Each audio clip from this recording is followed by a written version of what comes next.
This is All the Rage with Paige. I'm Paige, and today we do not have a topic or an agenda. I kind of want to try something different this episode. Just because I feel like there's something I'm missing. I keep getting really excited to do these episodes, and then it's like as soon as it starts to like creep up at the end of the day, I really get resistant and I start to like lose the motivation that I had all day. I get these thoughts of self-doubt of like, I'm not going to be able to talk for an hour to myself. Who do I think I am? Why am I doing this? What is the purpose of this? And yeah, I don't know. It sounds like a lot more dramatic than it really is. It's really just me being like, I don't feel like doing this tonight. That sort of thing. But just me like really dissecting it. Like, what are the thoughts that lead me to that feeling? And I do think it is like some self-doubt stuff that I'm having. Two podcasts that I actually like still listen to occasionally. I haven't really been listening to a lot of things or watching things, and maybe that's another thing I might be missing is just like more things for inspiration. But two podcasts that I do listen to on occasion is the Emma Chamberlain podcast. What's it called? Anything Goes, I think. And then My Pleasure with Esther, who is a female comedian. They both have like kind of a similar vibe of they're just kind of like talking about random things and their opinions on those things. And the reason I like them so much is because it really genuinely just feels like I'm hearing a hour audio recording from a friend. I feel like that is essentially kind of what I want from this. And I think maybe I just thought that having specific topics would help me, and maybe it's just not. And now I have to figure out what I'm going to say for an hour. The thing is like, I wish I was honestly like on a couch or something. Maybe I need a different chair to use. Because I am in this belief that like setting up your environment is so important, and it really changes everything. I mean, even this weekend, we actually worked on our bedroom, which has just been something in the back of my mind for years. We have lived here, I think, for almost 5 years now, and our room just has not felt like ours the whole time. It's been a very like temporary space because of having our two kids, and we were very pro on having our kid in our room for as long as they needed. What really ruined the energy of our room is that it had very giant shelving units, and it was just all in a line to kind of separate the spaces in the room because it's a pretty big room. It was just really blocking all of the light. The thing that was taking me so long is that originally I was going to get a dresser. I would go thrifting every single weekend, and sometimes I would like venture out to try and find something, and nothing was just calling to me. Nothing felt right. And this week I don't know. It was kind of an impulse, honestly, but I was like, I need this done.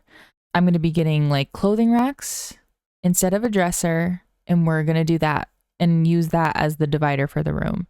And so that's what we ended up doing. And honestly, it is insane the difference that it made into the space. Like I literally woke up more peaceful because I was just like,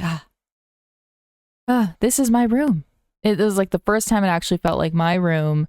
And yeah, I don't think like we have to go crazy when it comes to our spaces. Like even my little kitchen corner, it's not like I did that much to change it up, but I just made it feel more me, more welcoming. And it was all set up for the things that I love.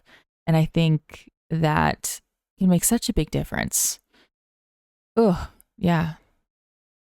I'm going to be working more on the room tomorrow. I'm pretty excited. And who knows, like maybe it's actually going to affect how I feel about doing the podcast too, now that it feels more, because our studio is like in the corner of our room. It might feel a little better now that I have a little more airflow in here without these giant shelves, but it just feels more like my space. And it always feels so good when we get those things accomplished that we've just been avoiding for literal years. And most of the time we'll take a day, or, you know, at least a step. We'll take a portion, or one day. It's kind of crazy, like how much we put those things off and how much it kind of snowballs and actually affects us in a way that we can't even like really comprehend. I actually did listen to those 2 podcasts today because I drove over an hour each way today. It was by myself. So you mothers out there know the joys of taking a solo ride. It's funny because they both touched on the same subject of talking about creativity and the question of if it's dead or not.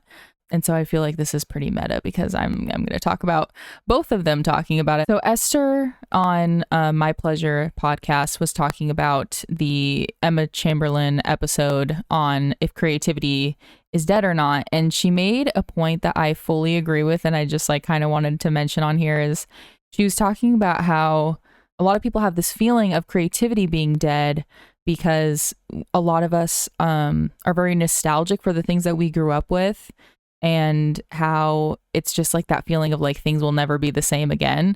And I just love that point because I definitely have like felt that way as far as nostalgia goes, is like, you know, everybody has that emotional connection to the thing that they love from that time. And so it's like not really something that can be compared to like present art, because there's not going to be that as strong of sense of that emotional attachment to it until the future. So the things that we are experiencing in the present moment aren't really going to have that same like tug to our emotions in that moment that we're experiencing it usually. You know what I mean? I mean, there's definitely a lot of music that like still stands for me as far as like nostalgia stuff. So I definitely agree that it's not necessarily comparable.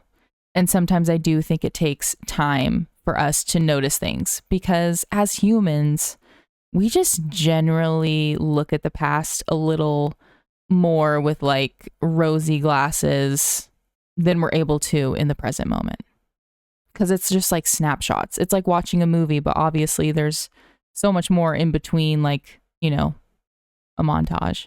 I didn't actually listen to the whole Emma Chamberlain episode on this topic, but so hopefully I'm not like repeating things that she ended up coming up with.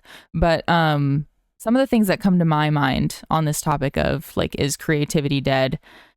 You know, I've been kind of thinking about these things just because I am kind of getting back into consciously like doing hobbies and things like that and getting in touch with my younger self.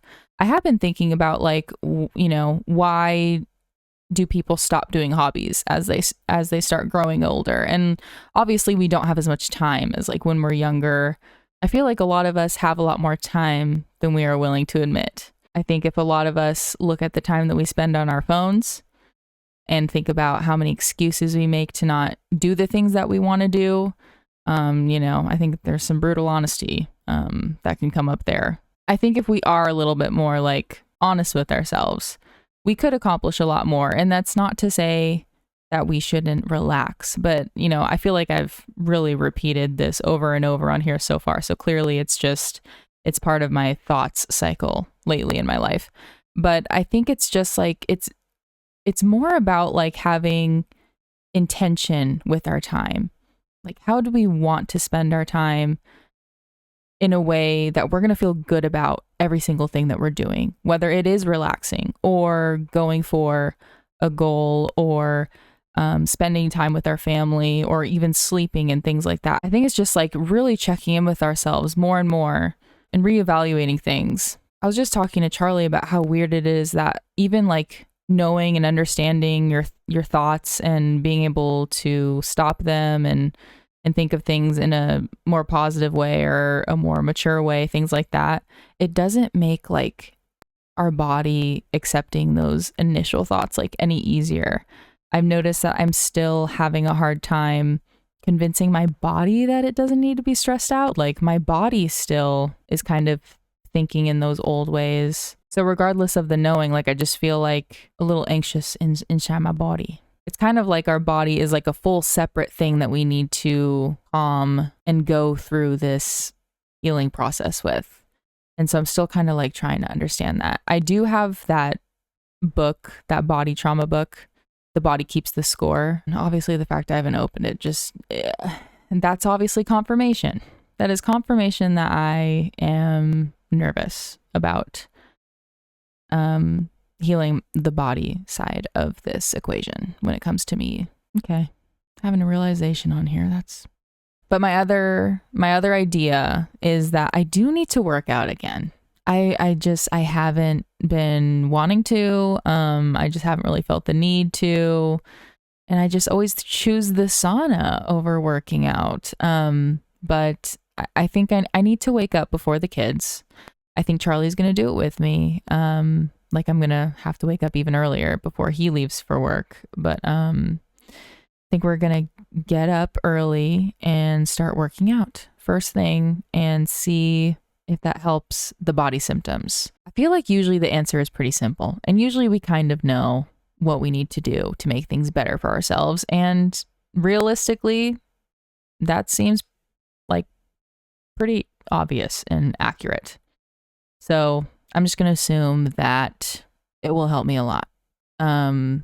So I'll try to update. So I did want to start adding a couple segments. So I kind of wanted to add some segments to the pod. And the first idea, which I mean, you probably could have thought of it yourself, is going to be called All the Rage. So, you know, things this week that have come up that I either love and is all the rage or gives me all the rage. And I need it to go away and get out of my life. Okay, so I'm going to start with the ones that you gave me. You guys brought up the Vanderpump Rules drama, and a lot of you don't seem to know what this is. I highly recommend if there's any part of you that likes or would be interested in, can I say interested? Okay. Wow. I was scared for a second.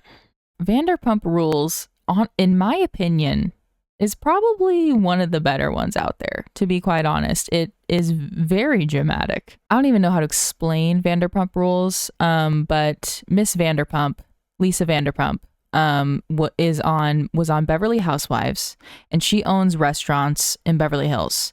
And this show, Vanderpump Rules, is on some of her employees who are, you know, beautiful. All of them are trying to be some sort of stars. And it's just hilarious. It's juicy and it's hilarious, and you must watch it if you haven't seen it before. But essentially there was a cheating scandal, and thank goodness it was like the one couple that wasn't married or had kids. The thing that was the most surprising to me is how surprised everyone was about it, because she was like the quiet one, the most like reserved and, you know, quote unquote, like classy, I guess you would say. And the thing is, to me, she very much seemed like somebody that needs approval and just like wants to be, sought after and be a part of this, you know, group. And she was apparently like a super fan before. So yeah, I don't know. I wasn't very surprised by it. She just kind of seems like somebody that inserts herself in situations and kind of wants to come off as very shy and stuff, but you can kind of tell that she really wants approval. So yeah, I don't know. I just didn't find it very surprising in that regard. And I wasn't surprised that Tom would cheat on Ariana, only because I just didn't really feel like they were in love. I don't know. I just found that relationship very interesting, and I just never bought it.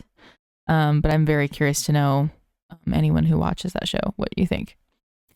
You guys also brought up the Hailey Bieber Selena situation, and my opinion is like, you know, obviously we should be more upset about Justin than Hailey Bieber. I think Hailey, she's just kind of sad. But I just wanted to touch on, like, you know, a lot of people are bringing up the point of, you know, we should be more mad at Justin than people are at Hailey, and I fully agree with it. But I think the reason is just that it's not very interesting. Why somebody would copy someone so much, and just the fact that she was like a super fan of both of them and ended up marrying the guy, like, I mean, that's a lot more interesting.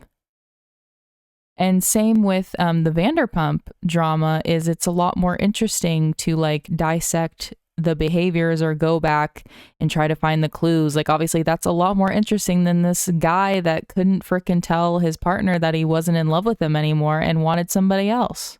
All right, so all the rage. First dislike that I wrote down is Goodwill black tags. If you don't know what this is, so I like to thrift. I like to go every week if I can. Mostly just because like you don't know what you're gonna find. And I love when you come across like a real treasure or you actually come across the thing that you've been kind of hoping to find. It's just it's a good feeling. So the Goodwill black tags are like the ones that they've handpicked for being trendy. And usually they have like an entire different section. And I honestly, like I normally don't even go there because because I've been thrifting for so long, like I just have this like mentality of like, I don't want to spend more than like $10 on any one item. And honestly, when it comes to like even like shirts, I'm like, I mean, a shirt at Goodwill shouldn't even cost more than like $4, in my opinion. A book should not cost more than $2, and they have been charging like $4. So yeah, I mean, things are getting crazy. Things are getting wild. It makes me feel like an old like a bargain lady, which I don't know. I almost kind of identify myself that way, but yeah, I just don't like it. And I ended up caving and looking through it, and of course, I ended up buying I think 2 or 3 black tagged items, and it really got to me. But my favorite thing that I got was not a black tag, and it was new condition Levi's. I literally looked around like as if people were going to be jumping on it, like, how dare you find that?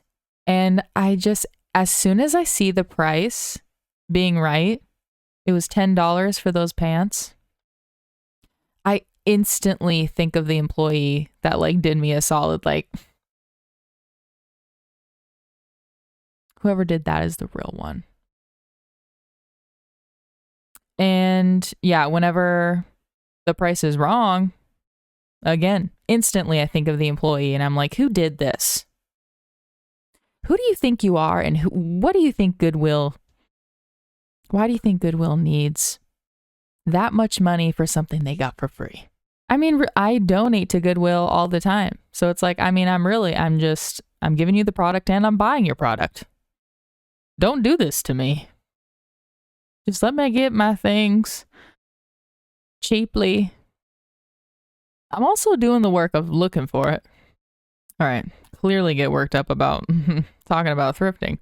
Also, now all of the Goodwills do a bathroom code, and I can't live my life like this. Thankfully, the Goodwills are using the same code, I found out, because I went to one Goodwill and then I went to another one, and I had to stop at both. Your girl drinks a lot of water. Your girl stays hydrated. So yeah, I'm getting used to having to ask for the bathroom code, but it's not my favorite. Another thing that came to my mind that I really liked this week is background music. I've started playing music just, kind of softly, like not cranking it, in the kitchen or even in the bathroom. And I gotta tell you, it really kind of sets the tone.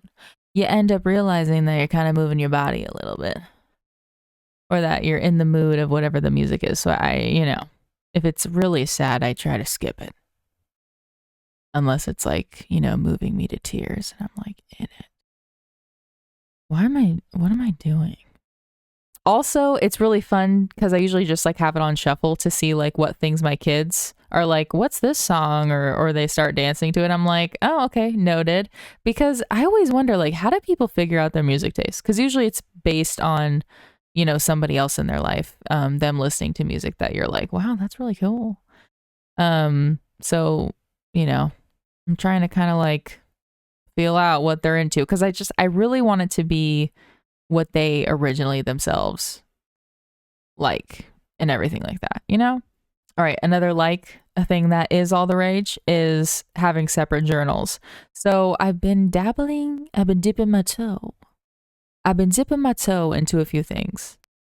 I ended up impulsively buying a separate journal for specifically like poetry because I like having, one journal where I'm like writing ideas for the podcast or even just like random, random things that you just write in a journal.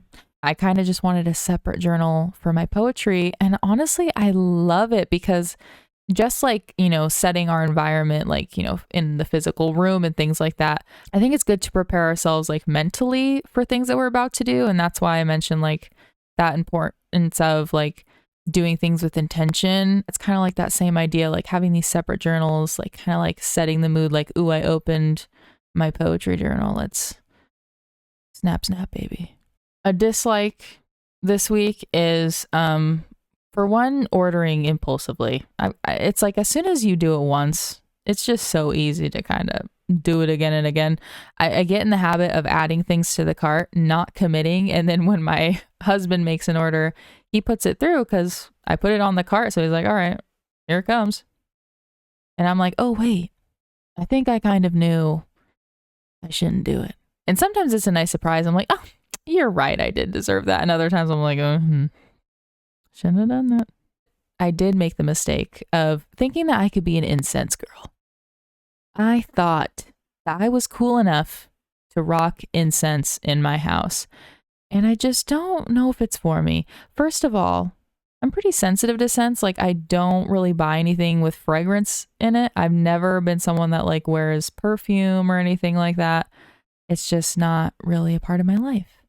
But for some reason in my mind, incense were like the more safer option. I don't know. I wanted to cleanse my space. I wanted to do more rituals to set up my environment. And so, yeah, I just had this vision of me being an incense girl and I put it in the car and my husband pulled it through. So they showed up and whoa, even in the cupboard closed, everything is fully sealed.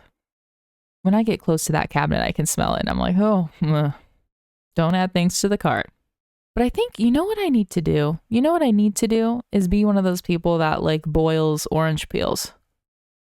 I think that's the girly I am. I'm like the orange peel Bernie girly. If you're going to be boiling some shit, let me know. The next thing I wrote down, and I don't know if this was meant to be a segment or just a topic for this week. I guess we'll see if inspiration comes up for next week, but it's called The Urge to Purge. Every year I do like a big purge all throughout my house, the biggest thing probably being the closet. But I was somebody that would hold on to clothes till the end of time. Like I had a really hard time getting rid of clothes and I still kind of do. And I know that's not just me because my husband is this way as well. It's just that thing of like, oh, well, you never know. And it's like, as soon as you get rid of something, you end up wanting it later. So it's like, you feel like you can't, but every year. And it's like, it naturally comes up when it's starting to get sunny again a little bit. It's almost just like, I do feel like it's an innate thing as a person. But yeah, naturally I'm just like, I feel like I need to get rid of things and bring in more light. Spring cleaning is on the horizon. So yeah, this time, especially because we were doing the things to our room, I decided I need to get rid of these clothes that I pick up and I just think one day, because that is the worst feeling. I hate having to buy clothes for an event because it's just stressful. And it just, all of a sudden, you can't find the thing that you knew existed before. And I also just hate going through your closet and nothing works for what you're about to go do. So I don't know. The solution is just never doing anything, and I'm doing pretty good at it, honestly. So yeah, we got rid of 2 garbage bags full. Pretty good. But yeah, I'm gonna have to do another round, which I feel like that is a common thing. It's never fully done on that first round when it comes to clothes, at least. You're gonna need to circle back and really be honest with yourself again. But yeah, this is the phase where I'm going to take note. Like, what things am I actually wearing? What's actually comfortable? Because I do have a lot of clothes that are cute, but they're just like, it's the texture of them or the color is just not hitting my skin tone, right? Things like that. Those things just need to go. They're just not meant for us. And they need to go to the people who go thrifting every week, aka get rid of your shit so I can go buy it. Also, these clothes that are comfy but we don't want to be seen in, like they actually make us feel like a gremlin, those need to go too. I know they're comfy, but you just need to find comfy things that you actually like can look in the mirror and be like, still got it. I feel like I have certain shirts that I just can't seem to let go of, but I'm like, but it's my, I can't get rid of that. I have like that memory attached to it. But it's like if you can't, it's just I don't want to, even though nobody comes to my house, and please never do. That one time my friend ordered me crumble cookies, and it was like the sweetest gesture of all time, but I cannot even tell you how scared I was that somebody was coming to my house that I didn't know about. I was so scared. I was actually hiding, and then my friend was like, oh, I ordered you cookies, and I was like, okay, this is one of the most embarrassing moments of my life. Thank you very much.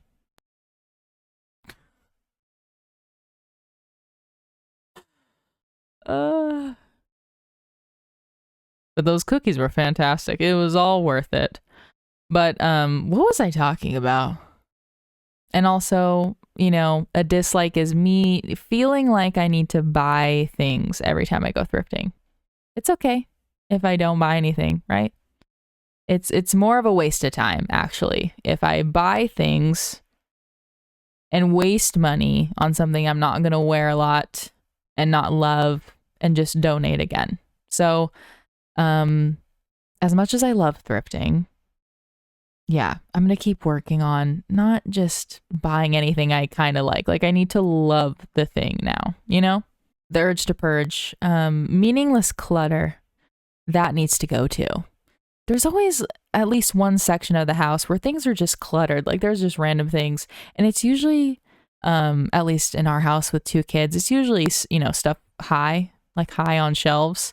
I'm like looking up because our area is in this corner of just like putting stuff on the shelves to get out of the way. And then you just don't even use it for years.